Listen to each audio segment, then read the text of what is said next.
All right, good early evening, everybody. It's October 8th.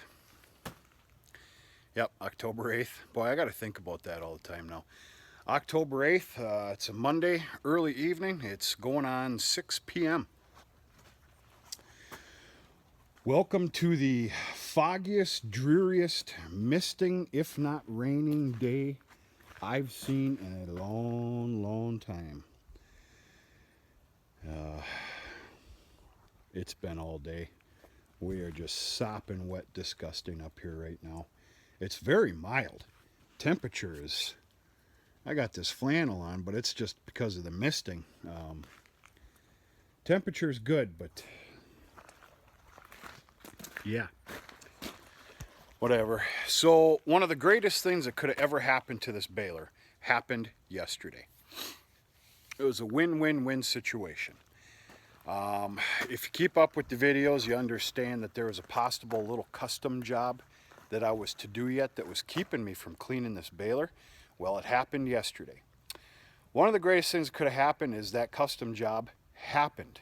That man, he didn't have a whole lot of straw. His, what was it, barley? His barley got combined very late. I'm not sure what happened there.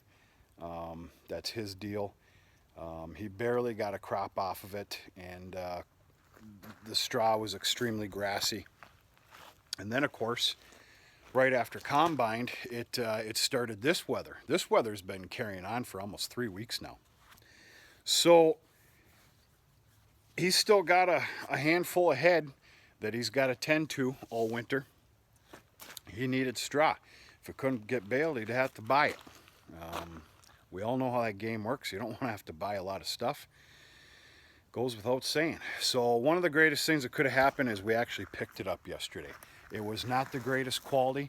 It was not bone dry.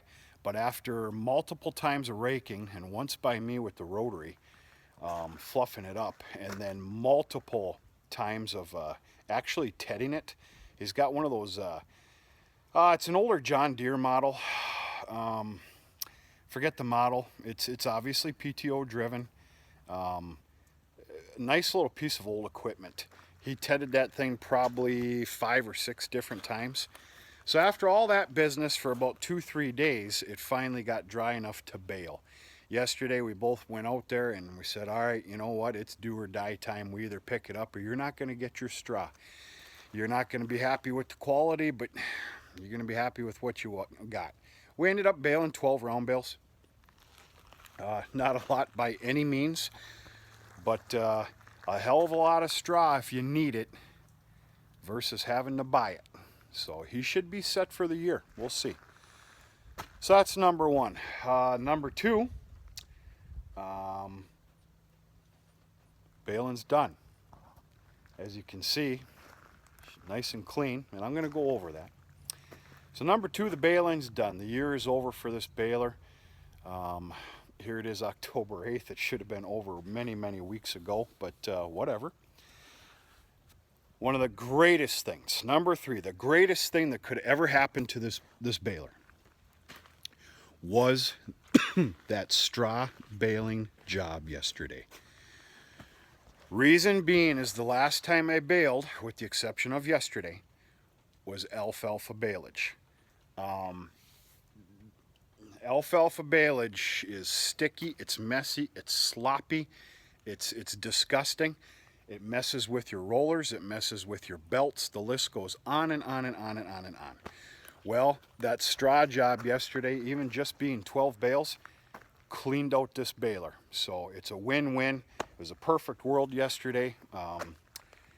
Got done, cleaned the baler, whatever. Okay, so I really didn't feel like cleaning the baler up in pouring rain. But it let up just enough, and I got time. Chores are pretty minimal right now. I had time, so of course I went ahead and parked it over by the machine shed. I spent probably a good grand total of 45 minutes on the air compressor. And I know this looks dirty to some of you. You need to hear me when I say it's not. This is about as clean as you get. Yeah, so I spent a good 45 minutes on the air compressor getting every nook and cranny in between here, up in there, you name it. Of course, I pay very close attention to this side with what I call the brain box and the electrical and everything else. And just try and get in wherever I can and get it cleaned up. It's amazing the pile of chaff and junk that's over where I parked this thing. I make it a normal habit of cleaning this by way of air after every baling, or should I say before the next baling. I think it helps. It helps keep it clean, helps keep it a little bit less clogged up, the buildup, everything else. So yeah, I spent quite a good amount of time on the air compressor. And then, oh, excuse me, folks. A little indigestion going on there. Didn't eat no onions today either. I don't know what the heck the deal is. So after the air job, we're gonna call it. I then, and there's a lot of people that are probably not going to agree with this, and I will admit that it's maybe a little bit goofy and a little bit excessive. I gave the entire baler a maintenance grease job, a light one. I didn't go loaded for bear like I'm going to go bale for 8 hours. I gave it a light grease job, but a thorough, complete grease job.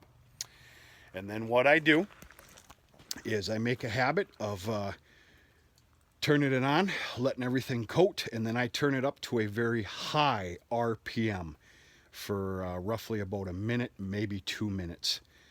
And it's my belief, which may be absolute silly. This doesn't come from advice, this just comes from me. It's my belief that everything coats itself,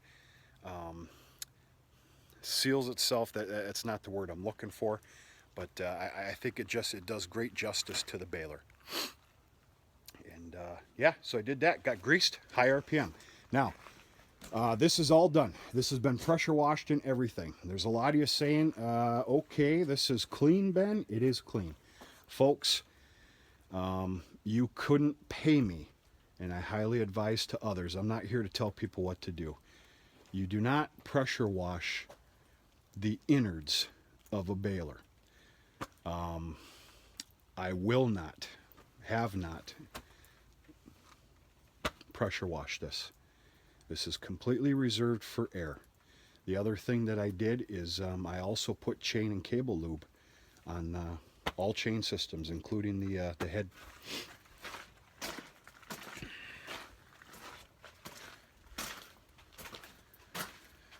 Same with here. So yeah. Do not pressure wash the inside of your baler, folks. It's almost like trying to pressure wash the inside of your square baler. You wouldn't do that either. That's just my 2 cents. My 2 cents is worth a negative $5. So, and then a nice thorough pressure washing. I'll admit I could have probably done a little bit better, but you know what? I think it did it justice, and it's good. It's ready to go to bed for the whole winter. I think this thing's pretty happy. It did a very good job this year. I am ecstatic. There's one thing, some of you can probably already see it. I just noticed this. You see that indentation? It almost looks factory, doesn't it? It's not, folks. I remember when that happened too. That was on the second crop baleage. Me in all my glory, I was going on a slight downhill pitch, and of course you know the rest of the story. A bale was done. I went to eject it, and you can feel when a bale really truly kicks out, and I swear to you, I felt it. That wasn't the case, because when I went to put this back down, I came to a literally screeching halt, and this is what happened. Perfectly formed there from a bale. I will maybe and probably dig into that in the spring. I have no inclination of doing it now, not whatsoever. and maybe seeing if I can flatten that out a little bit. It is not doing any harm, I can tell you that, but it's not normal. And you can see actually what it did here. But not a huge deal, but a deal nonetheless. So, New Holland Roll Belt 450. It's a crop cutter model. Bought it from Swiderski Equipment. They got 5 stores all up and down Wisconsin. Great people to deal with. Folks, this is not a video commercial here.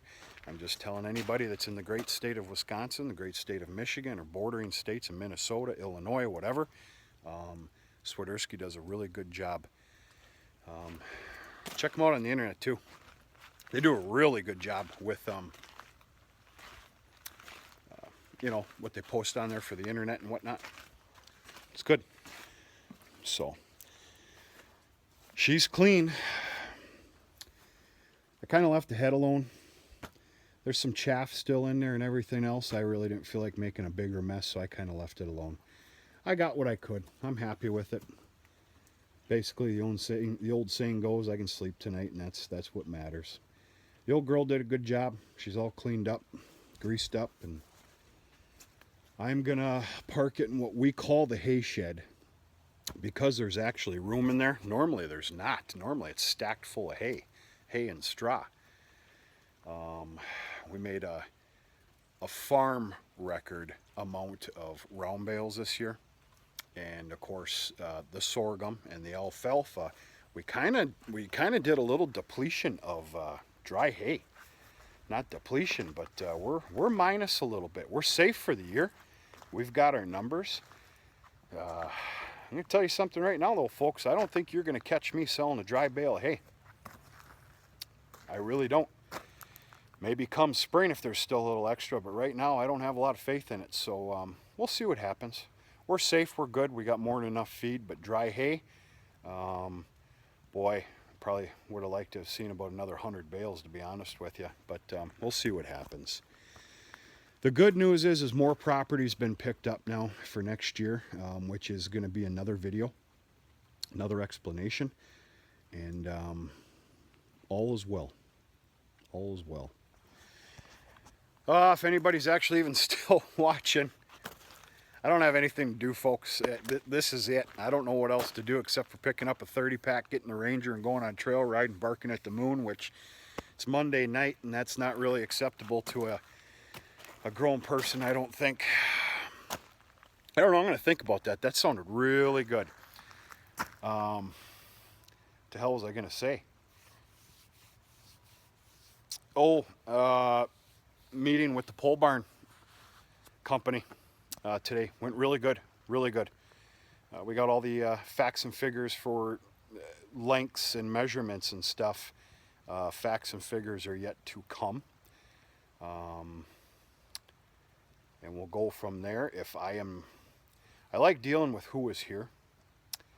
And in fact, it's the same company that put the beef barn up. You know, I believe in that. But I'm going to tell you something right now. If I don't like their number, because I have a number in mind. If I don't like their number, I will, for the lack of better words, shop around. $1,000 is $1,000, folks. And that's it. And I apparently need to investigate a little bit. You see that last belt? Huh. Alright, well, I'm going to have to investigate that before I do put that away. That thing's basically almost rubbing. But, folks, that's it. Hope everything's going okay. Continues to, it's starting to rain now. And that's it. Stay tuned for some further videos. What? I don't know, but that's it. Talk to you sooner or later, folks. Have a good night.